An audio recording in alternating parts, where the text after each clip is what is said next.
ফের রাজনৈতিক মিছিলে প্রশাসনের অনুমতি না মেলায় কলকাতা হাইকোর্টের দ্বারস্থ হয় বিজেপি। আগামী 13ই জুলাই রবিবার কাঁথিতে বিরোধী দলনেতা শুভেন্দু অধিকারীর নেতৃত্ব জনসংযোগ মিছিলের আয়োজন করেছে বিজেপি।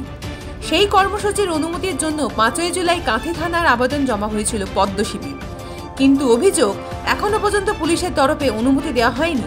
এই অবস্থায় হাইকোর্টে জনস্বার্থ মামলা দায়ের করেন এক বিজেপি কর্মী। কিষাণ মোর্চার জেলা সভাপতি বিশ্বনাথ ব্যানার্জি, এই বাজারের মধ্যে অনেকেই নিজেরা কেনাকাটা করতে এসেছেন এবং আপনারাও প্রায় 1.5-2 কিলোমিটার পদযাত্রা করে এসেছেন, সবাই ক্লান্ত। তাছাড়া আমরা আজকে বিধানসভাতে